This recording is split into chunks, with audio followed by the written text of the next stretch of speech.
Hi everyone.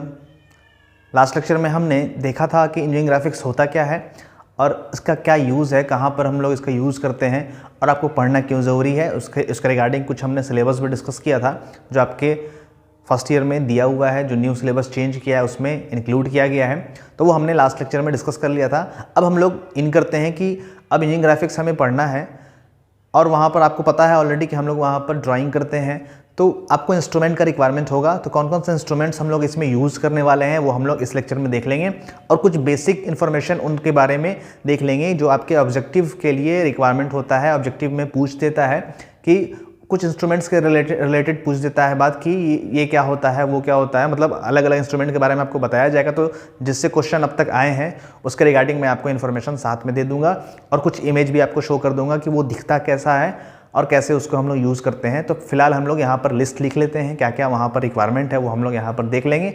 उसके बाद फिर आगे हम लोग देखते हैं। तो मैं एक बार लिस्ट लिख देता हूँ, उसके बाद फिर आपको बताता हूँ आगे कि किसका यूज़ कैसा है और कहाँ पर कैसा वो दिखने वाला है, कैसा वो दिखता है, वो हम लोग यहाँ पर देख लेते हैं फिलहाल। तो यहाँ पर लिस्ट हम लोग देख लेते हैं। ऑलरेडी हमने लिस्ट यहाँ पर लिख लिया है क्या क्या आपका रिक्वायरमेंट हो सकता है। तो इंस्ट्रूमेंट्स के बारे में इसमें टोटल मैंने यहाँ पर कुछ ज़रूरी चीज़ें इंक्लूड किया है जिससे रिगार्डिंग कुछ क्वेश्चन आते हैं या फिर जिसको आप यूज़ करते हैं। इसमें से सारे को आपको परचेज़ नहीं करना है, क्या क्या परचेज़ करना है वो लास्ट में मैं बता दूंगा। फिलहाल यहाँ पर क्या क्या आपको ज़रूरत पड़ सकता है वो हम लोग देखेंगे। तो सबसे फर्स्ट है हमारा ड्राइंग बोर्ड। जो इंजीनियरिंग ड्राइंग बोर्ड होता है उसका यूज़ होता है। ड्राइंग बोर्ड का यूज़ कहाँ पर होता है, जहाँ पर जो शीट होता है, जैसे कि ड्राइंग शीट जिस पर हम लोग अपना इमेज बनाते हैं, जो भी ड्राइंग हमें करना है एक शीट पर, एक पेपर पर बनाएंगे तो उसको हम लोग ड्राइंग शीट बोलते हैं। और ड्राइंग शीट को जहाँ पर रख कर बनाते हैं, जिस पर रख कर बनाते हैं वो हमारा ड्राइंग बोर्ड होता है। फिलहाल मैं क्या करता हूँ यहाँ पर आपको पहले सबके बारे में बता देता हूँ, उसके बाद फिर सबका इमेज आपको शो कर दूंगा कैसा कौन दिखता है। बिकॉज बारी बारी से इमेज शो करना थोड़ा सा पॉसिबल नहीं है, इसलिए लगातार सबका इमेज शो करके आपको बताते जाऊँगा वन बाई वन। तो ड्राइंग बोर्ड जिस पर हम लोग ड्राइंग शीट जो होता है हमारा, शीट को रख कर बनाते हैं उसको हम लोग ड्राइंग बोर्ड बोलते हैं। तो ड्राइंग बोर्ड के बारे में थोड़ा सा डिटेल आप ले लीजिए। ड्राइंग बोर्ड जो होता है उसको कुछ से डिनोट किया जाता है। जैसे कि पेपर हमारा होता है, जो शीट होता है उसको हम लोग ए से डिनोट करते हैं, उसी तरह से ड्राइंग बोर्ड को हम लोग कैपिटल बी लेटर से डिनोट करते हैं या कैपिटल डी लेटर से डिनोट करते हैं। या तो बी से डिनोट करेंगे या हम लोग डी से डिनोट करेंगे। थोड़ा सा इन्फॉर्मेशन ले लीजिए, ऑब्जेक्टिव में ये क्वेश्चन पूछता है तो बी या डी से हम लोग डिनोट करते हैं। उसी तरह से ड्राइंग शीट होता है। ड्राइंग शीट मतलब जिस शीट पर रखकर हम लोग बनाते हैं उसको हम लोग ड्राइंग शीट बोलते हैं। तो हम लोग को जो शीट आपको कॉलेज में लेकर बनाना है, जैसे कि ड्राइंग बोर्ड आपके कॉलेज में ऑलरेडी अवेलेबल है, ड्राइंग बोर्ड आपके कॉलेज में हर एक कॉलेज में अवेलेबल होता है, तो ड्राइंग बोर्ड आपको परचेज करने का रिक्वायरमेंट नहीं है, ड्राइंग बोर्ड आपके कॉलेज में अवेलेबल होगा। अगर आप लोग मेरा वीडियो देखकर घर पर बना रहे हैं तब आपको एक टेबल रखना है घर पर जिस पर आप ड्राइंग शीट रखकर आप बना सकते हैं। एक टेबल होता है जो नॉर्मल स्टडी टेबल होता है, उस पर आप रख सकते हैं। सेम टू सेम एक तरह का वो ड्राइंग बोर्ड ही हुआ, बस आपको क्लिप लेना पड़ेगा जो यहाँ पर लिखा हुआ है वो मैं बता दूंगा अभी। तो ड्राइंग बोर्ड आपके कॉलेज में अवेलेबल है। अगर आपको घरों पर बनाना है, अपने घर पर रखकर बनाना है शीट पर, तो आप क्या कीजिएगा, एक स्टडी टेबल होता है उसको यूज़ कर लीजिएगा। उसी तरह से ड्राइंग शीट हम लोग यूज़ करते हैं। ड्राइंग शीट जो हम लोग यूज़ करेंगे, शीट को हम लोग डिनोट करते हैं कैपिटल ए लेटर से, और जो हम लोग अपने इंजीनियरिंग ड्राइंग में या इंजीनियरिंग ग्राफिक्स में जो शीट यूज़ करते हैं उसको हम लोग A2 बोलते हैं। क्या बोलते हैं? A2 बोलते हैं, A2। उसी तरह से इसका साइज़ जो होता है A2 का, अलग अलग शीट का साइज़ होता है। जैसे कि आप लोगों को पता होगा जो आप लोग जेरोक्स निकालते हैं उसका साइज़ A4 होता है, A4 पेपर बोलते हैं उसको। उसी तरह से जो ड्राइंग शीट होता है, जो ड्राइंग पेपर हम लोग यूज़ करते हैं उसको हम लोग A2 बोलते हैं। A2 का जो साइज़ होता है वो 420 × 594 होता है। ये सारा mm में दिया होता है, ये भी mm में है, 420 mm × 420 mm, मतलब एक पेपर जैसा शीट होता है, ऐसा इस टाइप से होता है। इसका हाइट जो होगा वो 420 है और ये जो लेंथ हो जाएगा वो 594 हो जाएगा। तो उसी को, ये जो शीट का नाम है उसको A2 बोलते हैं। तो A2 शीट आपको जब भी कॉलेज में आप जाएंगे स्टडी करने के लिए तो वहाँ पर आपको A2 शीट लेकर जाना है। बट अगर आप उसको एक्चुअल में मेज़र करोगे जब स्केल रखकर, तो वो A2 से थोड़ा सा छोटा होता है और A3 से थोड़ा बड़ा होता है। जैसे कि पेपर का साइज़ होता है, सबसे बड़ा जो पेपर होता है उसको हम लोग A0 बोलते हैं, उससे छोटा जो होता है वो A1 बोलते हैं, उससे छोटा जो होता है उसको A2 बोलते हैं, उससे छोटा जो होता है वो A3 होता है और उससे छोटा जो होता है A4 होता है। जिस पर आप लोग जेरोक्स निकालते हो अपना स्टडी के लिए, जेरोक्स निकाले या प्रिंट निकाले, वो हमारा A4 होता है। उससे बड़ा आ जाओगे तो A3 हो जाएगा। और जो हम लोग ड्राइंग पेपर के लिए, ड्राइंग शीट के लिए जो यूज़ करेंगे या ड्राइंग पर्पज़ के लिए जो यूज़ करेंगे वो हमारा A2 होता है। उससे बड़ा चल जाओगे तो A1 और उससे बड़ा A2। तो ये ऑब्जेक्टिव क्वेश्चन में पूछता भी है आपसे कि इसमें से जो पेपर यूज़ किया गया है उसमें से सबसे बड़ा या सबसे छोटा इसमें से कौन सा है, ये यहाँ पर ऑब्जेक्टिव क्वेश्चन में पूछ देता है। तो आपको थोड़ा सा ध्यान में रखना है इसको कि सबसे बड़ा इसमें से कौन सा है, सबसे छोटा इसमें से A4 है, सबसे बड़ा इसमें से A2 है। तो उसी तरह से आपको ऑब्जेक्टिव में पूछ देगा कि इनमें से सबसे लार्जेस्ट शीट जो है वो कौन सा है, लार्जेस्ट शीट जो है वो कौन सा है। तो आपको ध्यान में रखना, ऑप्शन हो सकता है दे दे, A में दे दे, A2, B में दे दे, A3, C में दे दे, A1 और D में दे दे B2, इस टाइप से आपको दे दे। तो आपको इसमें से शीट में से सबसे लार्जेस्ट कौन सा है आपको बता देना है। तो सबसे लार्जेस्ट आपको पता है, जैसे जैसे यहाँ पर नंबरिंग छोटा होगा वैसे वैसे सीट का साइज़ बड़ा होता है। जैसे A0 का साइज़ सबसे बड़ा है, तो इनमें से ऑप्शन में से सबसे बड़ा कौन सा हो गया, सी ऑप्शन सबसे राइट आंसर आपका हो जाएगा। बी जो यहाँ पर है वो ड्राइंग बोर्ड को रिप्रेजेंट कर रहा है, तो ये तो ऑप्शन सबसे पहले आपको हटा देना है, बिकॉज आपको बताया था ड्राइंग बोर्ड जो होता है वो कैपिटल बी या कैपिटल डी से डिनोट करते हैं। इसमें भी सेम कंसेप्ट है, B0 जो होता है वो सबसे बड़ा होता है, B1 जो होता है उससे छोटा, B2 जो होता है B1 से छोटा होता है, B3 जो होता है वो B2 से छोटा होता है, और B4 जो होता है वो B3 से भी छोटा होता है। सेम चीज़ है यहाँ पर, या फिर B ना बोलकर D भी बोल सकता है, ऑप्शन में कभी कभी D भी देता है। तो ऑप्शन में आपके एग्जाम में जो इसके पहले सिलेबस था उसमें ऑलरेडी क्वेश्चन आया हुआ है, ड्राइंग इंजीनियरिंग ड्राइंग का जो पेपर था उसमें ऑलरेडी ये क्वेश्चन आया हुआ है कि कभी ड्राइंग बोर्ड का स्पेसिफिकेशन पूछ देता है, ड्राइंग बोर्ड सबसे लार्जेस्ट कौन सा है और सबसे स्मॉलेस्ट कौन सा है। तो ये आपको थोड़ा सा ध्यान में रखना है। और ड्राइंग बोर्ड को B या D से डिनोट करते हैं, और ड्राइंग पेपर को या ड्राइंग शीट को हम लोग A से डिनोट करते हैं। तो इसको हमेशा A से ध्यान में रखना है। ऑप्शन में आप देख लीजिएगा A वाला होना चाहिए उसमें से। जैसे कि यहाँ पर मान लीजिए कि B0 दे देता ये, तो B0 दे देता, तो ये तो सबसे लार्जेस्ट है, बट क्या है ये बोर्ड को रिप्रेजेंट करता है। तो यहाँ पर हम लोग शीट के बारे में पूछा गया है, तो ऑप्शन ये रॉन्ग हो जाएगा। ऑप्शन ए सी हमारा राइट आंसर होगा, बिकॉज शीट को हम लोग कैपिटल A से रिप्रेजेंट करते हैं और बोर्ड को कैपिटल B या D से रिप्रेजेंट करते हैं। तो ये ड्राइंग बोर्ड हो गया हमारा, और ये ड्राइंग शीट के बारे में हम लोग पढ़ लिए। तो शीट हम लोग को कौन सा लेना है, A2 साइज लेना है। अब आपको क्या बता रहा था वहाँ पर कि शीट तो हम लोग A2 लेंगे, बट जब आप उसको स्केल से मेज़र करोगे तो वो हमारा एग्जैक्ट 420 और 594 नहीं होता है, वो A2 और A3 के बीच में होता है, इसी के कहीं कहीं बीच में होता है। एग्जैक्ट जो कंपनी है वो एग्जैक्ट A2 साइज़ का नहीं बनाती है, वो A2 और A3 साइज़ का बनाती है। बट हम लोग जब बुक को प्रेफर करोगे तो वहाँ पर A2 ऑलरेडी दिया रहता है। तो आपको ध्यान में रखना है कि जो हम लोग शीट यूज़ करते हैं वो A2 ही होता है, बट स्केल से अगर आप मेजर करोगे तो थोड़ा सा वेरिएशन आपको देखने को मिलेगा। हो सकता है थोड़ा सा बढ़ जाए या थोड़ा सा घट जाए, बिकॉज जो अलग अलग कंपनी होती है उसका अलग अलग शेप का ऑलरेडी पेपर कटिंग का बना हुआ होता है, वो उसी शेप में बनाकर सेल करती है, तो थोड़ा सा वेरिएशन आपको मिलेगा। बट आपको स्टडी पर्पज़ के लिए आपको ध्यान में रखना है कि हम लोग A2 पेपर ही यूज़ करते हैं, जिसका साइज़ 420 × 594 होता है। साइज़ थोड़ा सा ध्यान में रखिएगा, बिकॉज एग्जाम में हो सकता है साइज़ पूछते। तो इसको रब करते हैं, और थोड़ा सा एक चीज़ हम लोग देख लेते हैं कि साइज़ जो होता है पेपर का वो कैसे बड़ा और कैसे छोटा होता है। कैसे कैसे हम लोग करेंगे तो उसका साइज़ छोटा बड़ा होते जाता है, तो हम लोग ध्यान देते हैं। यहाँ पर एक पेपर आपको पहले दिखा देते हैं, उसी पेपर को फोल्ड करके दिखाएंगे, तब हम लोग को आपको समझ में आएगा। जैसे हम लोग देखेंगे, ये मान लीजिए हम लोग का पेपर है, ये हम लोग मानते हैं कि हमारा A2 साइज़ का पेपर है। फॉर एग्जांपल A2 नहीं है, ये A4 है एक्चुअल में, बट हम लोग मानते हैं कि ये A2 साइज़ का पेपर है। अब ये A2 है तो इसका साइज़ क्या होगा, इसका साइज़ हो जाएगा हमारा 594 × 420, 420 × 594। अब अगर ये हमारा A2 है, ये हमारा अगर A2 पेपर है, अब इसको अगर A3 बनाना है तब हम लोग को क्या करना होता है। A3 बनाने के लिए हम लोग इसका लेंथ को फोल्ड कर देते हैं। लेंथ को जैसे ही फोल्ड कीजिएगा, मतलब 594 को हाफ कर देना होगा। 594 को अगर हम लोग हाफ कर देंगे यहाँ पर, तो ये हमारा जो पेपर बन जाएगा वो A3 पेपर बन जाएगा। अब ये जो हो जाएगा वो A3 हो जाएगा। तो A3 का जो साइज़ होगा वो, इसको अगर हाफ कर दें हम लोग, इसको 2 से डिवाइड कर दें, इसको अगर 2 से हम लोग डिवाइड कर दें, तब जो साइज़ होगा वो हमारा A3 होगा। अब ये हमारा बन गया A3 पेपर। उसी तरह से अब जो लेंथ आया, जो ज़्यादा वाला लेंथ है, अगर उसको हम लोग फोल्ड कर देंगे तो क्या हो जाएगा, ऐसे हो गया। ये एक्चुअल में 420 तो रह गया, और 594 का ये हाफ हो गया। अब इसको अगर यहाँ से हम लोग हाफ कर दें तब क्या हो जाएगा, ये अभी A3 था, अब हो गया क्या, A4 साइज़ का पेपर हो गया। तो जैसे जैसे आप अगर हाफ करते चले जाओगे, वो हमारा लेंथ को हाफ करना है, जो भी बड़ा वाला साइज़ होगा उसको हाफ कर देना है। जैसे कि हमारा A2 है, A2 का भी जो भी मैक्सिमम लेंथ हमारा कौन सा है, 594 / 2। तब इसके बाद जो बचेगा हमारा, जो लेंथ आएगा इंटू 420, वो हमारा रिप्रेजेंट करेगा A3 को। उसी तरह से अब अगर A4 बनाना है तो A4 बनाने के लिए 422 को हाफ कर देंगे, तब इसके बाद जो आएगा 120 इंटू यहाँ पर जितना आया था वो हो जाएगा, तो वो हमारा A4 साइज़ को रिप्रेजेंट करता है। तो इस तरह से जो भी शीट का लार्जेस्ट साइज़ होगा अगर उसको हम लोग फोल्ड कर दें, जैसे कि ये हमारा सबसे पहले A4 मान लीजिए कि अगर A2 था, फोल्ड कर दिया हम लोगों ने लेंथ से, तो ये हमारा A3 बन गया। अब A3 को फिर फोल्ड कर दिया तो हमारा ये कौन सा बन गया, ये हमारा A4 साइज़ बन गया। तो इसी तरह से शीट को अगर आप फोल्ड करते जाओगे, सबसे बड़ा शीट है जो A0 है, उसका लेंथ को अगर हम लोग फोल्ड कर दिए तब वो बना, तब वो A1 बन गया। अब A1 का लेंथ को फोल्ड कर दिए तब वो जो बना वो A2 बन गया। अब A2 के लेंथ को फोल्ड करेंगे तब वो बनेगा, तब तो वो हमारा A3 बन जाएगा।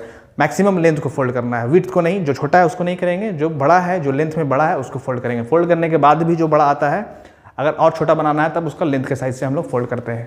तो ये हमारा एक कंसेप्ट था बोर्ड और शीट के केस में। तो बोर्ड और शीट से इतना ही क्वेश्चन पूछता है आपका, वो हम लोग यहाँ पर देख लिए हैं। इसका इमेज देख लेंगे लास्ट में, अभी फिलहाल बाकी चीज़ें देख लेते हैं।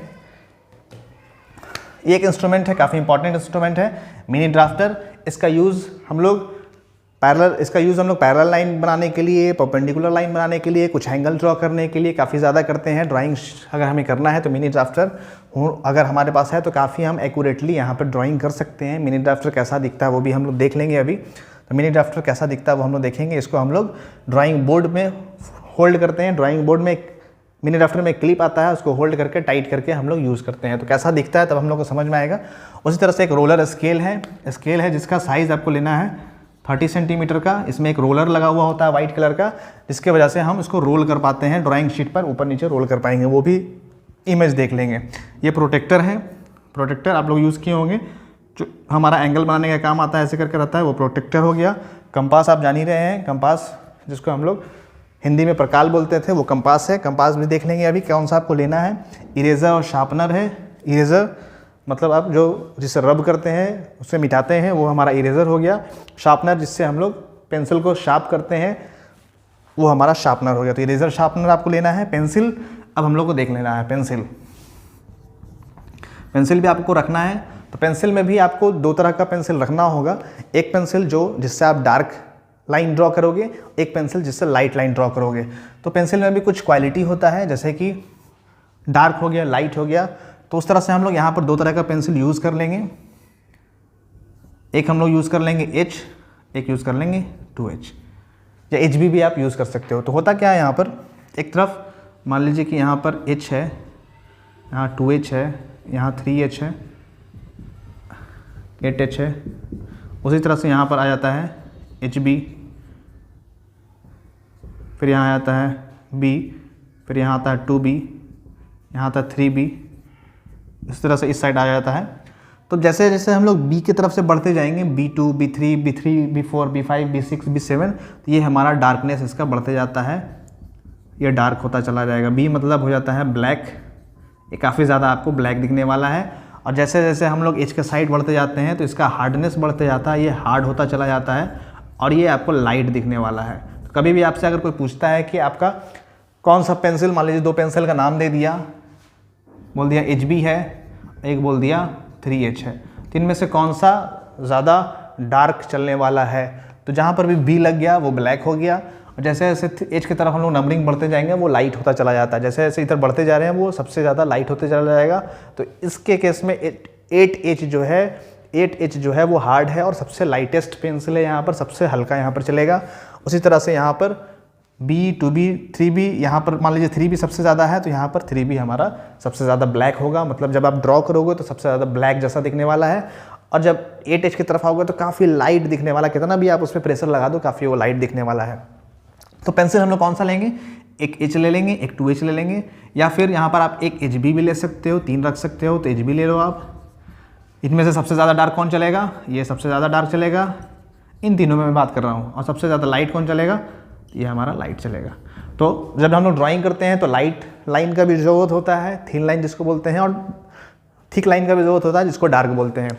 तो डार्क के लिए हम लोग HB का यूज़ कर लेंगे, और लाइट के लिए हम लोग 2H का यूज़ कर लेंगे, या फिर 2 से भी काम हो जाता है, H और 2H भी ले लोगे तो उससे भी काम हो सकता है। तो 2 या 3 पेंसिल आपको ले लेना है। और पेंसिल का ग्रेड क्या होना चाहिए, इसको ग्रेड बोलते हैं। पेंसिल का ग्रेड, ये हमारा ग्रेड है, ये ग्रेड है।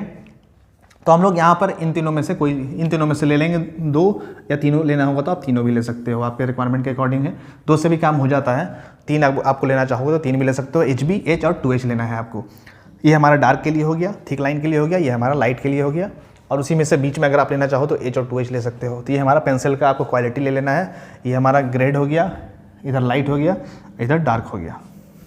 पेंसिल हमने देख लिया। एक स्केच बुक आपको लेना है, ड्राइंग स्केच बुक, जो क्लासमेट का आप ले सकते हो या फिर नवनीत का, जिसका भी आपको अच्छा लगे। ड्राइंग स्केच बुक आता है, इस टाइप का साइज़ आपको रहेगा उसका ऐसे, और यहाँ पर आपको ड्राइंग यहाँ पर कर सकते हो। एक स्केच बुक ऐसे ऐसे पलटते आपको रहना है और वहाँ पर ड्राइंग करते जाना है। ये स्केच बुक आपका रफ यूज़ के लिए है, या फिर आप मेरा वीडियो देख रहे हो और आपके पास शीट नहीं है तो आप स्केच बुक पे भी बना सकते हो। वहाँ पर मिनी ड्राफ्टर को आप लगा दोगे, लेकिन स्केच बुक पे थोड़ा सा मिनी ड्राफ्टर की हेल्प से नहीं बनेगा, वहाँ पर रोलर स्केल की हेल्प से ईजिली बन जाता है। तो आप एक स्केच बुक ज़रूर आप रखोगे। उसके बाद एक फ्रेंच कर्व होता है, अगर हम लोग को कर्व ड्रॉ करना होता है, कहीं पर ज़रूरत होता है, वैसा हमेशा ज़रूरत नहीं पड़ेगा फ्रेंच कर्व, बट कहीं पर हमें कर्व ड्रॉ करने का रिक्वायरमेंट हो जाता है, तो उस केस में हम लोग फ्रेंच कर्व यूज़ करते हैं।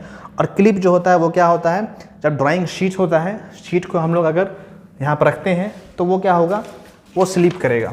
ऐसे अगर हम लोग ड्राइंग बोर्ड पर रखेंगे तो कभी क्या होगा, इस साइड हो जाएगा, कभी इस साइड हो जाएगा। तो उसको फिक्स्ड करने के लिए हम लोग क्या करते हैं, 4 कॉर्नर पे एक क्लिप आता है, ड्राइंग क्लिप, यहाँ पर क्लिप लगा देंगे बोर्ड के साथ, यहाँ पर भी बोर्ड के साथ फिक्स कर देंगे और यहाँ पर भी बोर्ड के साथ फिक्स कर देंगे, तो वो हमारा क्लिप होता है। तो 4 पीस आपको क्लिप ले लेना है, 4 पीस आपको क्लिप ले लेना है। लास्ट हमारा बच रहा है टी स्क्वायर एक तरह का स्केल जैसा ही होता है, जो फिलहाल अब यूज़ नहीं होता है, बिकॉज अब मिनी ड्राफ्टर हमारे पास आ गया है। तो मिनी ड्राफ्टर आने के बाद टी स्क्वायर का अब यूज़ नहीं होता है। टी स्क्वायर का यूज़ हम लोग हॉरिजॉन्टल लाइन ड्रॉ करने के लिए यूज़ करते हैं। तो क्वेश्चन में आपसे पूछ देता है कि टी स्क्वायर का यूज़ हम लोग कहाँ पर करते हैं, तो टी स्क्वायर का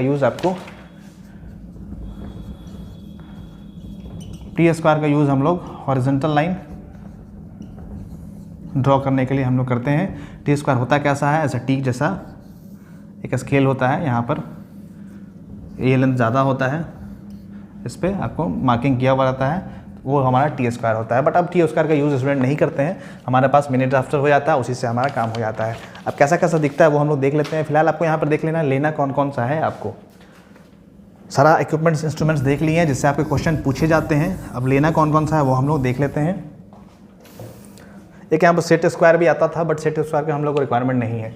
ड्राइंग बोर्ड तो आपके कॉलेज में होगा ऑलरेडी, ड्राइंग बोर्ड आप परचेज़ नहीं कीजिएगा, कॉलेज में तो आपको होगा ही। ड्राइंग बोर्ड हम लोग को ज़रूरत नहीं है, वो कॉलेज वाले प्रोवाइड कर देते हैं। और घरों में अगर आपको यूज़ करना है तब आप लोग स्टडी टेबल है उस पर यूज़ कर सकते हैं। ड्राइंग शीट, जब भी आप कॉलेज जाइएगा तो आपको A2 साइज़ का ड्राइंग शीट लेकर, एक ब्लैंक होता है ड्राइंग शीट, सादा ब्लैंक ड्राइंग शीट आपको A2 साइज़ का परचेज़ करके जाना है। अपने पास 1-2 एक्स्ट्रा भी रखना है। मिनी ड्राफ्टर आपको ले लेना है, रोलर स्केल एक ले लेना है, प्रोटेक्टर एक ले लेना है, थोड़ा अच्छा वाला लेंगे तो हमारा एक्यूरेसी ज़्यादा अच्छा होगा। कंपास ले लेना है, इरेजर एंड शार्पनर ले लेना है। पेंसिल आपको 2 या 3 पीस जो आपको बता रहा था क्वालिटी का, H, 2H या HB, इन तीनों में से 2 ले लीजिएगा आप, या 3 लेना है तो तीनों ले सकते हैं। एक हमारा स्केच बुक ले लीजिएगा, फ्रेंच कर्व भी आप ले सकते हैं, कहीं कहीं ज़रूरत पड़ सकता है। और क्लिप ले लीजिएगा 4 पीस। टी स्क्वायर का रिक्वायरमेंट आपको नहीं है, टी स्क्वायर की ज़रूरत नहीं है। तो जिस पे मैंने टिक लगाया है वो आप परचेज़ कर लीजिएगा, और परचेज़ करके आप ड्राइंग आपका स्टार्ट करना है। तो जब भी हम लोग नेक्स्ट लेक्चर में आएंगे तो ये सब चीज़ें आप परचेज़ कर लीजिएगा। ड्राइंग बोर्ड आपको नहीं लेना है, वो ऑलरेडी आपको कॉलेज में मिलेगा। घर पे बनाने के लिए आपके पास स्केच बुक है, स्केच बुक पे आप ड्रॉ कीजिएगा रोलर स्केल की हेल्प से। मिनी ड्राफ्टर तो नहीं लगा पाइएगा, बिकॉज स्केच बुक क्या होता है, मूव होता रहेगा, उतना बड़ा तो आपके पास है नहीं, करने के लिए उसमें भी कर सकते हैं। तो ये इक्विपमेंट्स इंस्ट्रूमेंट्स जो होता है वो रिक्वायरमेंट है।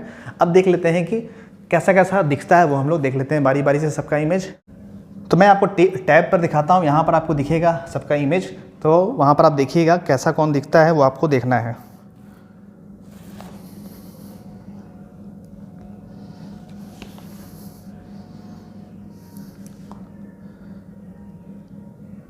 तो आपको इस टाइप का वहाँ पर दिख रहा होगा, कॉर्नर पे मैं वहाँ पर कर देता हूँ, हाफ में मैं खड़ा हो जाता हूँ, वहाँ पर आपको दिख रहा होगा। ये हमारा मिनी ड्राफ्टर है। मिनी ड्राफ्टर का यूज़ आपको ऑलरेडी बता रहा था। मिनी ड्राफ्टर हमारा जो यहाँ पर लिखा हुआ 3rd नंबर पर, वो मिनी ड्राफ्टर है। तो मिनी ड्राफ्टर आप देखिए, ये हमारा स्केल है मिनी ड्राफ्टर में, जो आपको दिख रहा है 90 डिग्री पर, ये स्केल है। इन दोनों की हेल्प से हम लोग parallel line, perpendicular line draw करते हैं। और यहाँ पर थोड़ा सा एंगल भी बना हुआ है, तो इसकी वजह से आप एंगल भी यहाँ पर मेज़र कर सकते हैं, मतलब ड्रॉ कर सकते हैं। कोई लाइन से अगर ड्रॉ करना है कुछ एंगल पर तो इससे भी हेल्प से कर सकते हैं। यहाँ पर जो दिख रहा है वो क्लाइंब करने के लिए दे रहा है। ड्राइंग बोर्ड और ड्राइंग शीट को आप प्रेस करके इसके हेल्प से हम लोग क्लाइंब कर सकते हैं वहाँ पर। ये वाला पोर्शन जो होता है वो फिक्स्ड होता है, ये वाला पोर्शन। बाकी ये सब पोर्शन जो होता है फ्लेक्सिबल होता है, मूव करते रहता है। जैसे जैसे जहाँ पर आपको मूव करके ले जाना है वो आप मिनी ड्राफ्टर के हेल्प से मूव कर सकते हैं। ये हमारा मिनी ड्राफ्टर हो गया, ये आपको ले लेना है। मिनी ड्राफ्टर के बाद हम लोग देख लेते हैं कौन सा इमेज यहाँ पर है। तो ये हमारा ड्राइंग बोर्ड है, ड्राइंग बोर्ड देख लीजिए आप।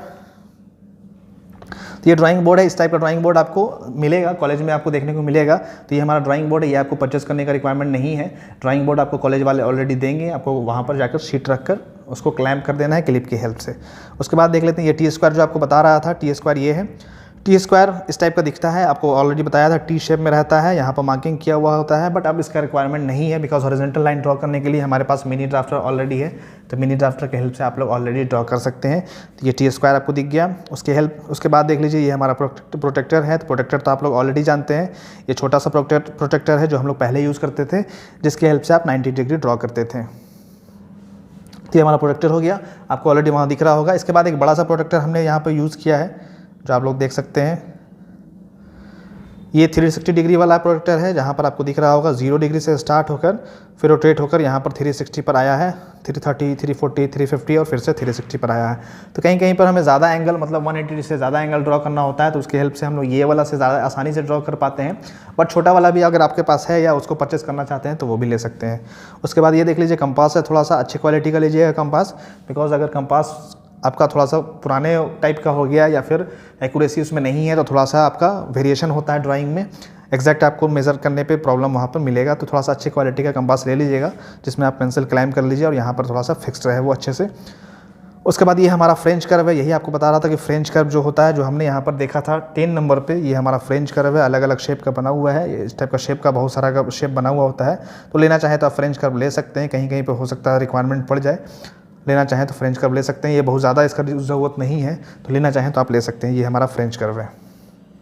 ये हमारा रोलर स्केल है, रोलर स्केल जो आपको बता रहा था यहाँ पर रोलर स्केल 4 नंबर पे, तो 30 सेंटीमीटर का ये हमारा रोलर स्केल है, इसको आप ले लीजिएगा। इसके हेल्प से हम लोग काफ़ी चीज़ें ड्रॉ करने वाले हैं, बिकॉज मिनी ड्राफ्टर तो रहेगा ही, हमारे पास रोलर स्केल भी होना चाहिए। एक स्केल तो ज़रूरत होता ही है, तो रोलर स्केल आप लोग ले लीजिएगा। ये जो वाइट पोर्शन दिख रहा है यही रोल होता है, रोल होकर ये हम लोग स्लाइड कर सकते हैं। स्लाइड कीजिएगा तो आप पैरेलल लाइन ड्रॉ कर सकते हैं। तो ये हमारा रोलर स्केल है। उसके बाद ये क्लिप है जो आपको क्लिप बता रहा था, ये क्लिप है। यही क्लिप आपको 4 पीस परचेज कर लेना है, जिसकी हेल्प से हम लोग शीट को, ड्राइंग शीट जो है हमारा, उसको हम लोग ड्राइंग बोर्ड पर क्लैम्प करते हैं, क्लिप लगाकर उसको फिक्स करते हैं ताकि वो ड्राइंग शीट हमारा मूव ना कर जाए वहाँ से। उसके बाद ये ड्राइंग शीट है जो A2 साइज़ का आपको ले लेना है।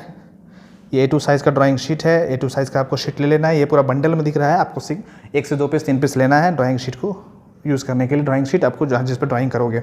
ये हमारा स्केच बुक है, स्केच बुक जो आपको बता रहा था, इस टाइप का स्केच बुक आपको ले लेना है। ये क्लासमेट का है, आप किसी भी कंपनी का ले सकते हो जो भी आपको आपके पास अवेलेबल हो। A4 साइज़ का मिलेगा, ये ड्राइंग स्केच बुक है। ये हमारा सब लोगों ने सब चीज़ें हमने देख ली है। उसके बाद क्या क्या लेना है वो आपने ऑलरेडी समझ लिया है। तो नेक्स्ट क्लास में आपको ये सब चीज़ें अपने पास रखना है, तभी आप वहाँ पर प्रैक्टिस कर पाओगे। हम लोग ड्राइंग का पोर्शन स्टार्ट करेंगे। हम लोग बोर्ड के बारे में आज पढ़ लिया हमने, उसके बाद ड्राइंग शीट साइज़ के बारे में पढ़ लिया, ड्राइंग शीट में क्या वेरिएशन है वो भी हमने देख लिया। पेंसिल का कुछ टाइप्स भी हमने यहाँ पर देख लिया था कि पेंसिल का टाइप क्या होता है, हार्ड क्या होता है, ब्लैक क्या होता है, ग्रेड क्या होता है, वो भी हमने देख लिया। इरेजर शार्पनर आप ले लीजिएगा, कंपास तो आप देख ही लिए हैं, प्रोडक्ट आपको दिखा दिया, रोलर स्केल भी दिखा दिया, मिनी ड्राफ्टर भी दिखा दिया, ड्राइंग शीट, ड्राइंग बोर्ड भी आपको दिखा दिया था। उसके बाद पेंसिल बता ही दिया। स्केच बुक आपको, पेंसिल आपको समझ अपने हिसाब से कंपनी का ले लेना है, स्केच बुक आपने ले लेना है। फ्रेंच कर्व ले भी सकते हैं या नहीं भी ले सकते हैं। क्लिप आपको ज़रूरत है, टी स्क्वायर आपको नहीं लेना है। उसके बाद शीट को रखने के लिए, शीट को फोल्ड करके रखने के लिए एक शीट बॉक्स होता है। शीट बॉक्स आप चाहें तो ले सकते हैं, शीट बॉक्स का ज़रूरत पड़ता है जिसमें आप शीट को फोल्ड करके रखिएगा। शीट बॉक्स उसको जनरली बोल दीजिए या फिर ड्राइंग शीट बॉक्स बोल दीजिए,